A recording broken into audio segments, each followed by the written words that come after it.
What's going on, guys? Storm6678 back with another tutorial. Now today it's going to be a quick one. As you can tell from the title, I've made videos on this before, so if you've already seen those tutorials, you can go ahead and click away, but make sure you leave a like because I'm trying to get back into it.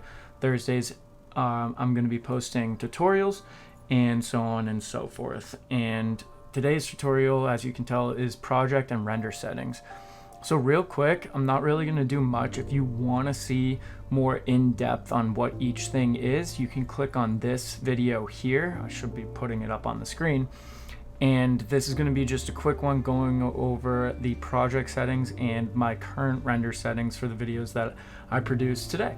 So for my project settings, right, I'm just going to show this right here and you can copy everything down. Now this is strictly for the preview. I have 1920 by 1080, that's just 1080p, and then 30 FPS. I don't really touch anything else, especially I don't mess with the audio at all. So that is my project settings. Now you can copy that, pause the video, whatever. And then I am going to go into my render settings. So when I go into render, all right, right now I have the filter on for my favorites, but it's going to be under Magic's AVC AAC MP4. So that is the file type that we want. So I'm going to re-click favorites only. Now these are all my render settings, and what I'm going to do is I'm just going to click on one, go through everything, and then I will show you the other ones just to make sure you have those settings if you care to use them. So I'm going to go to customize template. And for this is my 60 FPS render settings. I usually use this for my content videos as well as my tutorials. So right now it's 1080 HD 1080, profile main, frame rate is 59.94. That's the highest frame rate you can do for like 60 FPS. Pixel aspect ratio 1, and then for the bits per second I do 6 million by 60 million by 40 million. So the reason I do this, this number is so high, is the quality. So each frame is going to have that many more bits. It takes a little bit longer to render, but it makes the video look a lot more crispy. Next is the encode mode, MV encoder, preset default, RC mode, VBR, and that's really it for this render, these render settings. So I did save this as YT better 60, YouTube better 60, and you can save by clicking the save template in the top right. So I'm gonna go ahead and click cancel. Now for these other 5 render settings, I'm just going to show you and briefly talk about it.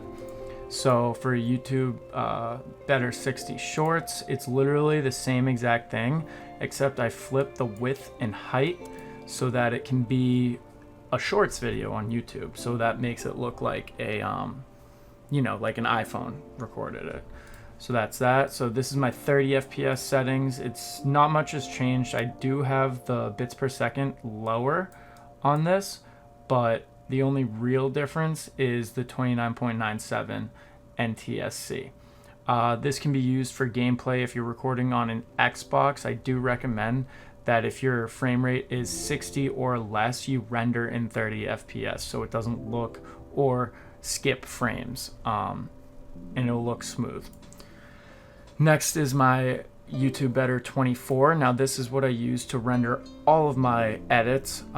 It's the 24 FPS is the frames per second that films are shot in, or at least rendered in, and it just looks way better to the eye than any other FPS in general. Like, I know there's certain edits, if you're going for a certain style, you can render in 60 FPS or like 12 FPS, but this is the ideal if you're going to be doing a render with a lot of effects and this, that, the other thing. So that's what I'm using for this edit that I'm working on right here. And you can copy any of that if you please to. Just, you know, pause the video. And then this is my 4K render preset. I don't use it often because for some reason it like I need to adjust the height or something like that because it gives me black bars, or the width, it gives me black bars on the side, probably because most of my videos I record are in 1080, but frame rate is 60 FPS. This is just the best render settings, like highest render settings, and it takes forever to render. So just want to show you these settings, so if you want to use them you can copy it down.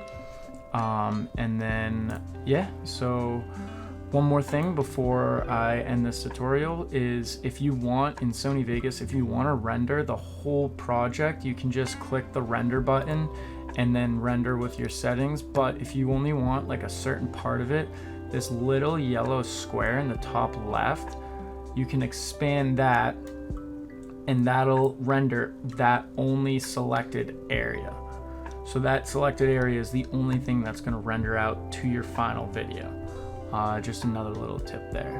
But since I do want to make this video super short, just remember to like, comment, subscribe. Let me know what else you want to see, and I'll see you guys in the next one. Peace.